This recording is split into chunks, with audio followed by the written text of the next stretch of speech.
Good morning. Thanks for joining us to make chicken fruit salad.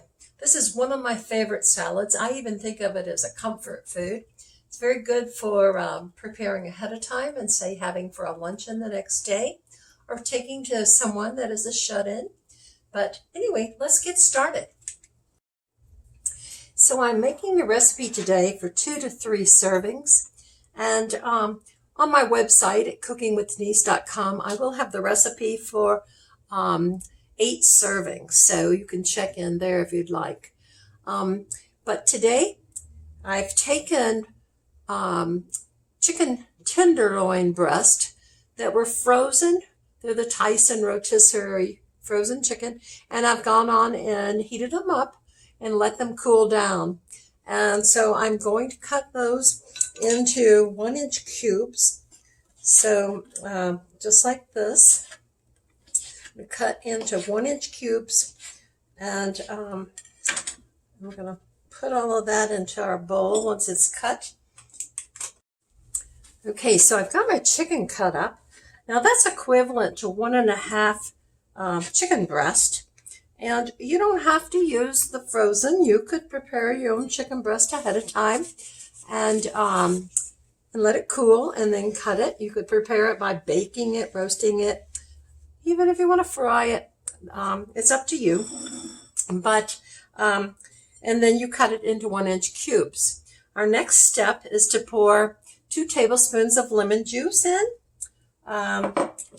salt and pepper. This will be about 1/8 teaspoon of pepper and about 1/8 teaspoon of salt. And we're going to use curry here. And I actually really enjoy the curry. A regular recipe of this size would call for 1 teaspoon of curry, but I'm going to go on and put 2 teaspoons. So we'll leave it up to you as to what you prefer in the area of curry.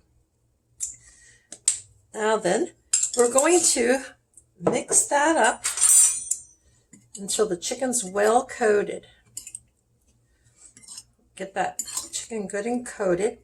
And you could even do this ahead of time, put it in the refrigerator and let it soak that up, and get that good flavoring soaked into that chicken.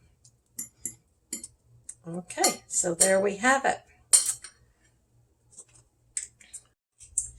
Okay, now then I'm going to add 1/2 cup of chopped walnuts and stir that into our chicken and lemon juice curry mixture. And my recipe calls for taking crystallized ginger and soaking in water to remove the sugar and then cutting it into slivers. I do not have that handy, so I'm going to use the ginger stir-in paste. And it should get about the same effect. And I'm going to use about 2 teaspoons. I keep that in my freezer. It's handy for when I don't always have the ingredients I need. And we're going to stir that in. Our next step is going to be to take a 1/2 apple, and I leave the peeling on. That's a personal decision. And we're going to cut the apple into 1-inch cubes. So set your chicken mixture aside and start working on that apple. Okay, so I have my apple, 1/2 apple cut. I have about 3/4, actually 1/2 cup of 1/2 cup to 3/4 of seedless grapes, and the big ones I have sliced in half. And then I've taken 1/4 cup of mayonnaise and mixed it with 1/8 cup of sour cream, or you could substitute yogurt in for the sour cream. And so we're going to pour that into our mixture here.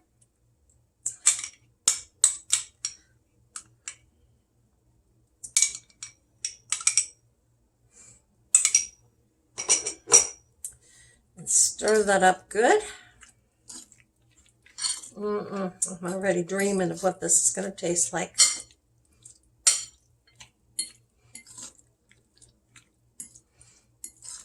Okay, now I'm gonna put my apples in.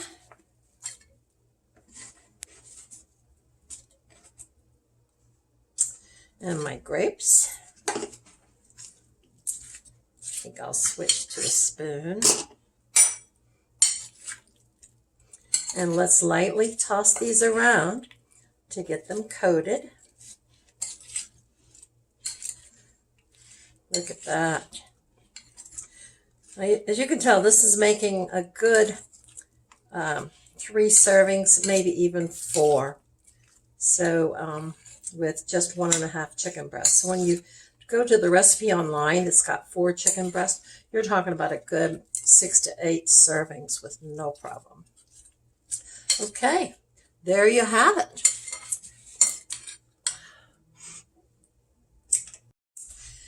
So here we are with our chicken fruit salad. Easy to make. I didn't have some of the ingredients, but I was able to use ingredients that I did have available, so it's not that hard to substitute. The other thing you can substitute is the type of fruit. I prefer grapes and apples, but you could put melons in this, pears, peaches. Just use your imagination. So I hope you've enjoyed this, and give it a try along with some of our other online recipes. Thanks for joining. Please subscribe. Bye now.